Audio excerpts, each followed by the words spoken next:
Hi friends, எல்லாருக்கும் வணக்கம். I am Anu. Welcome to Queenie's kitchen.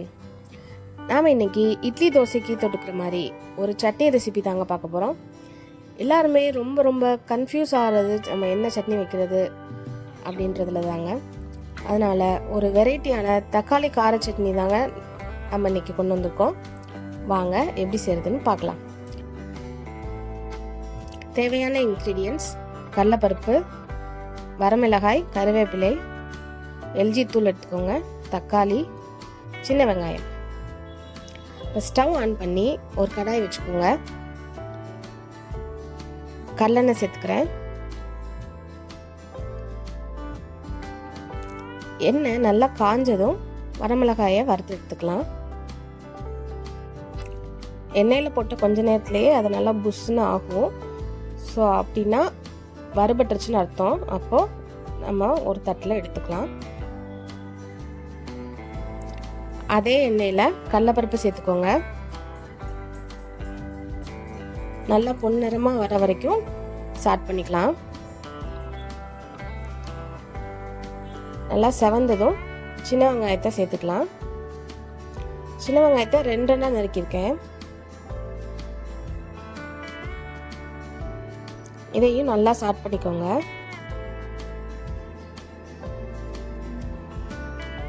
ஓரளவுக்கு வதங்கினாலே போதும்.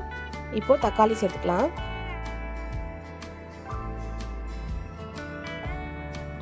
இப்போ வெங்காயம் தக்காளி ரெண்டுமே நல்லா வதங்கணும்.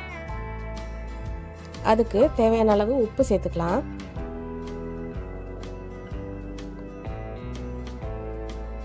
நல்லா கிளறி விடுங்க. ஃப்ளேம் மீடியம் ஃப்ளேம்லேயே வைங்க.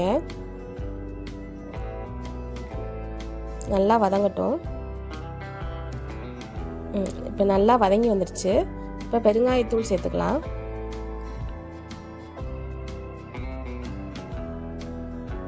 நல்லா மிக்ஸ் பண்ணிக்கோங்க.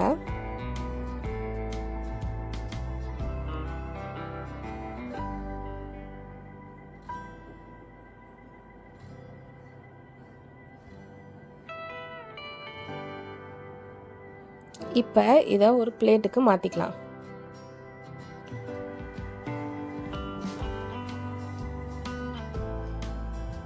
இதை நல்லா ஆற வச்சு எடுத்துக்கோங்க. நல்லா ஆறுனதுக்கப்புறம் மிக்ஸி ஜாரில் மாற்றிக்கோங்க.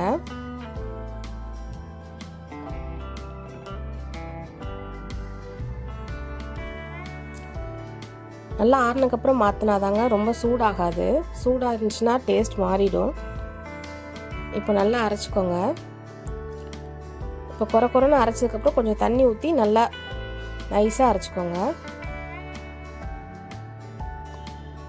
இந்த மாதிரி இந்த பதத்துக்கு அரைச்சிக்கோங்க.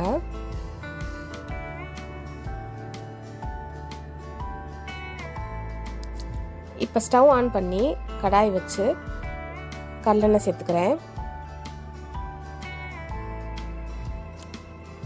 தாளிக்கிறதுக்கு கடுகு சேர்த்துக்கிறேன்.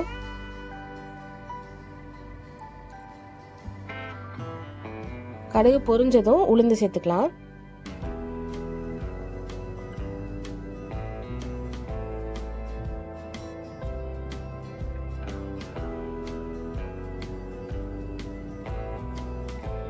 உளுந்து செவந்ததும் கருவேப்பிலை சேர்த்துக்கலாம். இப்போ இதில் அரைச்ச அந்த தக்காளி பேஸ்ட்டை சேர்த்துக்கோங்க. 1 டம்ளர் அளவுக்கு தண்ணி ஊற்றிக்கோங்க. தண்ணி ஊற்றி நல்லா கலந்து கடாயில் ஊற்றிக்கோங்க.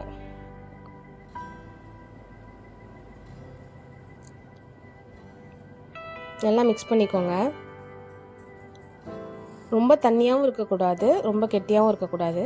மீடியம் கன்சிஸ்டன்சியில் அதை கொதிக்க விடுங்க.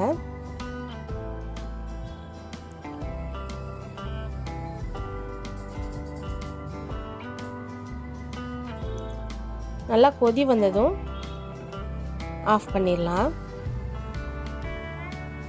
இந்த மாதிரி நல்லா முறை கூட்டி வரவும் நம்ம ஃப்ளேமை ஆஃப் பண்ணிடலாம். அதே போல் ரொம்ப ஈஸியாக சட்டுன்னு செய்யக்கூடிய ஒரு சட்னி தாங்க இது.